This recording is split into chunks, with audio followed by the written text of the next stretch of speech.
Aujourd'hui, on va parler de l'une des attaques les plus connues en sécurité informatique. C'est la méthode brute force.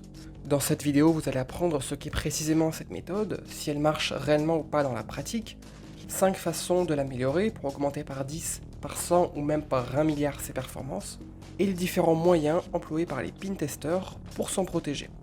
À la fin, vous saurez absolument tout sur cette attaque. C'est vraiment une des choses de base que vous apprendrez en cybersécurité et que vous devrez maîtriser. Mais ne vous inquiétez pas, c'est exactement ce qu'on va faire ici. Commençons par une explication rapide et efficace. Imaginez que vous avez un code à 4 chiffres à remplir pour entrer dans votre bâtiment, mais que malheureusement vous ne connaissez pas ce code. Comment faites-vous? Si vous n'êtes pas très malin, vous vous dites ok, je n'y arrive pas, donc je dors dans la rue et l'histoire s'arrête là. En revanche, si vous prenez le temps d'y réfléchir un peu, vous vous dites ok, je ne connais pas le code, mais je vois qu'il n'y a que 4 chiffres possibles dans ce code, entre 0000 et 9999. Il n'y a donc que 10 000 combinaisons en tout. Donc normalement, le code devrait se situer dans ces 10 000 combinaisons. Et je devrais sûrement le trouver sans aucun problème si j'essaye toutes les combinaisons possibles. Eh bien, l'attaque par brute force, c'est exactement ça. Vous essayez juste toutes les combinaisons possibles du code. Pour trouver un mot de passe ou une clé de chiffrement, c'est exactement la même chose. On teste tous les mots de passe ou toutes les clés possibles sur la page de connexion. Par exemple AAA, AAB, AAC, AAD, etc., etc. Sauf que là, il y a deux différences avec le code à 4 chiffres. On a d'abord toutes les lettres de l'alphabet, minuscules plus majuscules, plus les chiffres à tester et les caractères spéciaux, soit on va dire 70 caractères différents. Et de plus, on ne connaît pas la longueur du mot de passe. Ça peut être 4 comme pour le premier code, mais aussi 7, 9 ou même 19 caractères. Ça dépend essentiellement de l'utilisateur. Bien évidemment, on ne va pas tester tout ça à la main, même si théoriquement c'est possible, c'est une machine qui va faire ça. Pourquoi? Car 10 000 combinaisons à la main si on n'a rien à faire de sa vie, c'est déjà pas mal, ça peut prendre quelques jours en faisant le calcul, mais on verra qu'avec les mots de passe, il y a beaucoup plus de combinaisons possibles. L'intérêt d'une machine, c'est qu'elle peut tester les combinaisons à vitesse grand V des milliards de fois plus vite qu'un être humain. Du coup, la question qu'on se pose, c'est l'attaque est-elle possible? Si oui, comment un attaquant pourra-t-il l'organiser? On va donc imaginer que le pirate est sur la page de login, et pour pouvoir essayer un mot de passe, il devra l'envoyer au serveur par le biais d'une requête HTTP ou HTTPS, et attendre que le serveur l'examine et renvoie la réponse. Et tout ça, cela peut se faire à l'aide d'un logiciel automatique, plutôt que de le faire à la main à chaque fois. Le problème, c'est que le pentester, il est limité par sa connexion internet. Il ne peut pas envoyer tant de requêtes que ça. Moi, de mon côté, je n'arrive pas à dépasser 200 requêtes par seconde. Après, j'ai une connexion un peu nulle, donc c'est normal. Ici, on va dire qu'on est sympa, qu'on a une bonne connexion, et qu'on peut faire 1000 requêtes par seconde. Je vous propose de voir si on peut trouver le mot de passe selon le nombre de caractères qu'il possède. Ici, si le mot de passe fait 1 caractère, ça fait 70 combinaisons, soit moins d'une seconde de temps d'essai. C'est quasiment instantané pour essayer toutes les combinaisons. Après, personne n'a de mot de passe d'un caractère. Si le mot de passe fait 2 caractères, ça fait 70 x 70, soit 4900 combinaisons, et donc 5 secondes de temps d'essai environ. Si le mot de passe fait 3 caractères, ça fait 343 000 combinaisons, soit environ 5 minutes. S'il en fait 4, ça fait 24 millions de combinaisons, soit environ 6 heures d'essai. S'il en fait 5, ça fait environ 170 millions de combinaisons, soit 20 jours d'essai déjà. Si le mot de passe fait 7 caractères, ça fait 700 ans, et s'il en fait 10, ça fait 200 millions d'années. Et ainsi de suite, ça croît exponentiellement. Vous voyez que si vous avez déjà un mot de passe de 7 caractères, une attaque par brute force n'est pas envisageable, à moins que vous ayez plusieurs milliers d'ordinateurs, une énorme bande passante, et surtout que le serveur attaqué puisse supporter la charge, sinon ça fait une attaque DDoS, où on submerge le site de requête pour le faire couler. Sauf que là, ce n'était même pas l'objectif de l'attaquant. Mais ce n'est pas tout. Ça, c'est pour les attaques en ligne, qui sont limitées par notre bande passante. Concernant les attaques hors ligne, comme par exemple un mot de passe de session Windows, ou des fichiers protégés par un mot de passe, vous n'êtes plus limité par votre connexion internet, car tout est en local dans votre ordinateur. Vous pouvez donc tester les mots de passe beaucoup plus vite. Mais avant de continuer, certains d'entre vous se posent peut-être une petite question. Si le mot de passe est hors ligne, donc dans la machine, il doit être stocké quelque part, non? Du coup, est-ce qu'il n'y aurait pas un moyen de le récupérer directement s'il est stocké en local?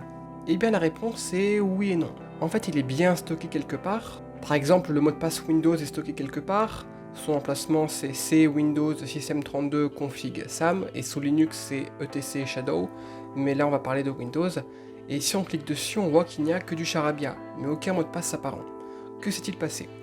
En fait, ce charabia, on appelle ça un hash. C'est une chaîne de caractères qui est générée à partir du mot de passe, grâce à un algorithme. La particularité de cette chaîne de caractères, c'est qu'il est impossible à renverser. Cela veut dire qu'on ne peut pas passer de la chaîne vers le mot de passe initial. Et du coup, avec le hash, on ne pourra pas obtenir le mot de passe. C'est en fait un mécanisme de sécurité pour faire en sorte que le mot de passe ne soit pas en clair. Et au moment du login, pour vérifier si on a rentré le bon mot de passe, on compare le hash du mot de passe rentré avec le hash du bon mot de passe. Si ce sont les mêmes, alors le mot de passe est le bon, sinon il n'est pas le bon.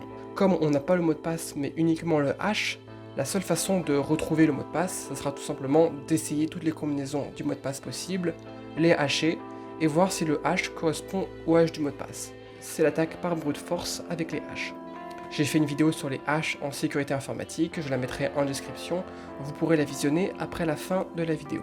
Et calculer un hash, ça peut aller très très vite, cela dépend de la puissance du processeur et du type de hash. Mais certains algorithmes de hachage sont quand même plus rapides à calculer que d'autres.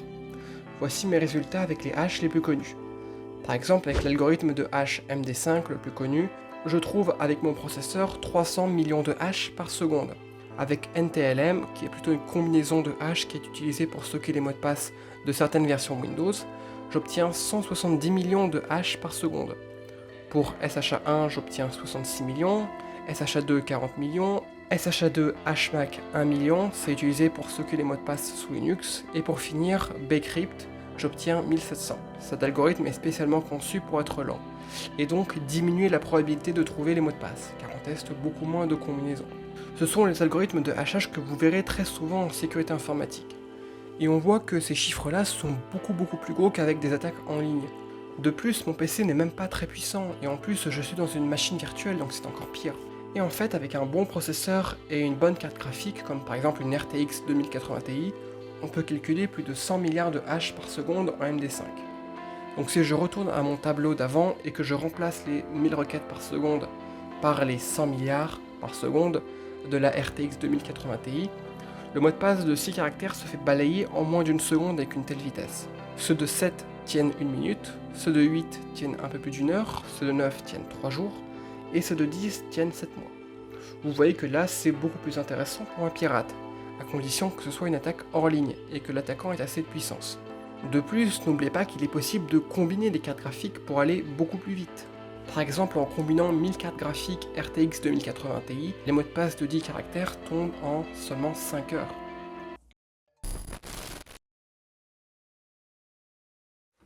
Et s'il était possible d'aller encore plus vite. En fait, les attaques que je vous ai montrées sont très peu optimisées. Et ça à cause de deux choses. Donc pour comprendre ça, j'aimerais vous poser une question. Quel est le mot de passe qui a la plus grande probabilité d'être le bon? Est-ce que c'est password 123 ou pipe dièse underscore eet.az pipe i? Je pense que vous avez très vite trouvé la réponse, c'est bien password 123. Et plus généralement, la plupart des gens utilisent des mots de passe dans ce genre. Au début, il y a un mot avec le premier caractère en majuscule, puis un nombre, comme 0, 1 ou 9 la plupart du temps, et parfois un symbole, par exemple test 10 étoiles. Et à partir de ça, ainsi que des listes de mots de passe fuités sur des sites piratés, on arrive à classer les mots de passe qui ont le plus de chances d'être utilisés. Et on commence par les plus probables. Du coup, au lieu de commencer par A, B, C, D, etc., on commence directement par les meilleurs mots de passe. Donc password, puis 1, 3, 4, 5, 6, etc., etc. Et à partir de là, on essaye les mots de passe les plus probables. Voici par exemple une liste des 50 mots de passe les plus utilisés sur Internet. Et grâce à cette méthode, il est possible de casser un bon tiers, voire la moitié des mots de passe, en un temps raisonnable, si c'est une attaque hors ligne. Encore mieux, si on connaît le nom d'utilisateur de la personne, on peut personnaliser le classement. Par exemple, si votre nom c'est Toto, on aura tendance à essayer Toto avec un grand T. Toto 1, Toto étoile, Toto tout en majuscule, etc., etc. En fait, la seule façon de se prémunir complètement de cette variante, c'est de prendre un mot de passe qui est vraiment aléatoire, comme par exemple xtpje underscore ze pipe ai, grâce à un générateur aléatoire sécurisé.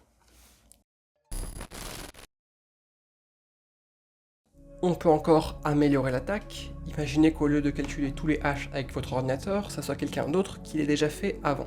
Et ce quelqu'un d'autre, il vous donne tous les hash déjà calculés dans une table. Tout ce que vous avez à faire, c'est juste de voir si le hash du mot de passe est dans la table et de récupérer le mot de passe correspondant, ce qui est beaucoup plus rapide que de tout recalculer. Ainsi, le mot de passe est très vite trouvé. Le problème, c'est que des tables comme ça, c'est hyper lourd à stocker, mais c'est beaucoup plus rapide en échange. Par exemple, un hash MD5, c'est 40 octets de stockage, et chaque caractère du mot de passe fait un octet. Donc un mot de passe de 10 caractères et son hash fera environ 50 octets en tout. Sur un disque dur de 1 teraoctet, soit 1000 milliards d'octets, on ne pourra donc stocker que 20 milliards de mots de passe en tout, soit juste assez pour stocker tous les mots de passe jusqu'à 6 caractères, ainsi que leur hash, ce qui n'est pas suffisant. Je pense que la plupart d'entre vous utilisent des mots de passe d'au moins 7, 8 ou 10 caractères minimum. Et pour stocker des mots de passe de 7 caractères, ça augmente exponentiellement. Il faudra malheureusement 70 disques durs de 1 Tera, comme ceci. On va encore améliorer notre attaque. D'un côté, on calcule tous les mots de passe, ce qui prend beaucoup de temps. Et de l'autre côté, on ne calcule pas les mots de passe, mais on prend une table avec les mots de passe déjà calculés, ce qui prend beaucoup d'espace. Ici, je vous disais qu'il y avait un très bon compromis entre les deux. Ce sont ce qu'on appelle les tables arc-en-ciel. Elles stockent une partie des hash, mais pas tous, et en contrepartie, le temps de calcul est beaucoup plus faible. Je mettrai un lien dans la description si vous voulez savoir exactement comment ça marche.